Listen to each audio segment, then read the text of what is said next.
திருவார்க்கும் செய்தர்மம் கைகூட்டும் செஞ்சற்பெருவார்க்கும் பீடும் பெருக்கும் உருவார்க்கும் ஆதலால் வானோரும் ஆணி முகத்தோனே ஆதலால் கூப்பும் விரதம் கே வேல்வேல் முருகா வெற்றிவேல் முருகனுக்கு கரகரோகரா. அனைவருக்கும் இனிய நமஸ்காரங்கள். நம்மளுடைய நெக்ஸ்ட் ஜென் நேயர்களுக்கு ஒவ்வொரு மாதத்திலையும் ஒவ்வொரு விதமான அற்புதமான பலன்கள் நம்ம பார்த்துட்ருக்கோம்.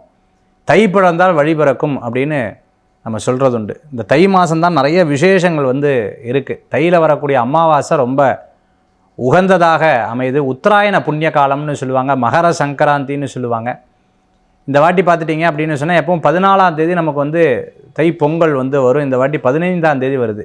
ஏன்னா சாயந்தரம் சூரிய பகவானை மையமாக வச்சு தான் இந்த தை பொங்கல் கொண்டாடக்கூடியது. 3:13க்கு சாயந்தரம் திருக்கணித பிரகாரம் வாக்கிய பிரகாரம் சாயந்தரம் 6 மணி சொச்சமும் ஆரம்பிக்கங்காட்டி அடுத்த நாள் 15ஆம் தேதி இந்த வாட்டி தை பொங்கல் ரொம்ப விசேஷமாக கொண்டாடப்படுகிறது.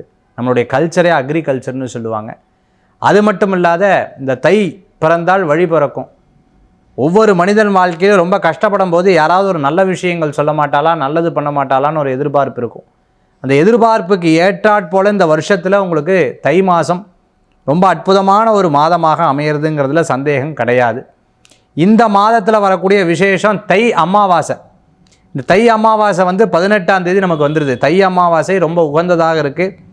18ஆம் தேதி நமக்கு தை அமாவாசை நமக்கு இருக்கிறத நம்மளால் பார்க்க முடிகிறது. அடுத்து இந்த தை மாதத்தில் வரக்கூடிய பொங்கல் 15ஆம் தேதி பொங்கல், 16ஆம் தேதி மாட்டு பொங்கல் நமக்கு திருவள்ளுவர் தினம், உழவர் தினம் 17ஆம் தேதி நமக்கு வந்துடுது. அதே மாதிரி 25ஆம் தேதி ரத சப்தமி ரொம்ப விசேஷமானது. ரத சப்தமி நமக்கு இருக்குது. அடுத்தது பார்த்துட்டிங்கன்னா இந்த தை மாதம் வரக்கூடிய விசேஷங்களில் தைப்பூசம் 1ஆம் தேதி முருகப்பெருமானுக்கு உகந்ததால் வள்ளலார் பெருமானுக்கு உகந்த அற்புதமான நாளாக இந்த தைப்பூச திருவிழாவும் ரொம்ப சிறப்பாக இருக்குது. அதே மாதிரி பார்த்துட்டோம்னா இந்த மாதம் தை மாதம் எல்லாருக்கும் ஒரு பெரிய மாற்றங்கள் தரக்கூடிய ஒரு அற்புதமான மாதம். பௌர்ணமியும் நமக்கு 1ஆம் தேதி தான் வருது.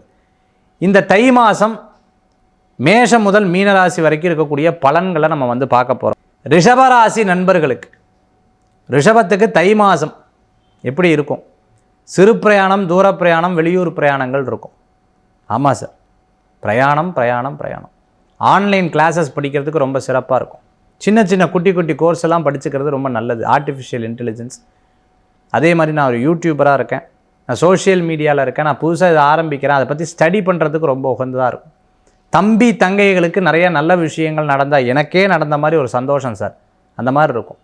சத்காரியங்கள்னு சொல்லுவாங்க, புண்ணிய காரியங்களை பேசக்கூடிய வாய்ப்புகள். ரோடு கான்ட்ராக்டாக இருக்காங்க, அரசாங்க கான்ட்ராக்டில் இருந்திருக்கிறவங்களுக்கெல்லாம் நல்ல முன்னேற்றங்கள் உண்டு.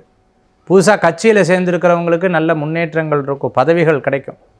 பூர்வீக சொத்து சம்பந்தமான பேச்சுவார்த்தைகள்லாம் உங்களுக்கு வெற்றி பெறத்துக்குண்டான வாய்ப்புகள் கண்டிப்பாக இருக்குது. ரிஷப ராசி நண்பர்களுக்கு பார்த்துட்டிங்க அப்படின்னு சொன்னால் ஒரு கம்யூனிகேஷன் தொடரும். இத்தனை நாள் பேசாத இருந்தவா திருப்பி பேசுவாள். மூத்த சகோதர சகோதரிகள் உதவி செய்வாங்க. இளைய சகோதர சகோதரிகளுக்கு நன்னா இருக்குது. எழுத்துப்பூர்வமாக எல்லா காரியங்களும் உங்களுக்கு வெற்றி பெறக்கூடிய வாய்ப்புகள் கூடி வரக்கூடியதாக இருக்குது. சில நேரங்களில் தெரியாமல் பேசிட்டனோ அப்படின்னு சொன்ன காரியங்கள் கூட உங்களுக்கு லாபமாக முடியறதுக்குண்டான வாய்ப்புகள் தேடி வரக்கூடியதாக இருக்கும். கோயில் காரியங்கள், பிரசித்தி பெற்ற கோயில்களுக்கு போயிட்டு வரதுக்குண்டான வாய்ப்புகள் தேடி வரும் ரிஷபராசி நண்பர்களுக்கு. அதே போன்று பார்த்துட்டிங்க அப்படின்னு சொன்னால் ஒரு முடிவெடுக்கிறது, தைரியமாக பண்ணிவிட்டு எப்படிப்பா பயங்கர தைரியமாக ஹேண்டில் பண்ணிட்டீங்களே அப்படின்னு சொல்கிற அளவுக்கு இருக்கும். பாக்யஸ்தானம்னு சொல்லுவா, திடீர்னு நம்ம நினச்சது நடக்கும். நான் இவ்வளோ ஒரு அஃபர்மேஷன் பிரம்ம முகூர்த்த பூஜையெல்லாம் பண்ணேன் சார், அதெல்லாம் பலன் கொடுக்குற மாதிரி ஒரு பெரிய மாற்றங்கள் கொடுக்குறதேன்னு இருக்கும். மன உளைச்சல்கள் இடைப்பட்ட நாட்களில் சந்திராஷ்டமம் வரும்போது மன உளைச்சல்கள் ஏற்பட தான் செய்யும். அது அதிகமாக தான் தெரியும். ஆனாலும் தை மாதம் உங்களுக்கு கை கொடுக்கும், பிழையாகாது. குலதெய்வ வழிபாடு தான் உங்களுக்கு ஒரு பெரிய வெற்றி தரக்கூடிய வழிபாடாக இருக்கும் ரிஷபராசி நண்பர்களுக்கு. தை பிறந்தால் வழி பிறக்கும். வாழ்க்கையில் எல்லாமே உங்களுக்கு ஒரு மிகப்பெரிய மாற்றமும் முன்னேற்றமும் தரணும்னு முருகப்பெருமானை பிரார்த்தனை செய்து கொள்ள. நோயற்ற வாழ்வும் குறைவற்ற செல்வம், அன்பகலாத மக்களும், வஞ்சமில்லா உழைப்பும், உழைப்புக்கேற்ற ஊதியம், இடைவிடா முயற்சி, இணையில்லாத புகழ், நீண்ட ஆயிலும் பல்லாண்டு பல்லாண்டு பல்லாண்டு வாழுதுமே என்று வாழ்த்தி விடைபெறுகிறேன். நன்றி, நமஸ்காரங்கள்.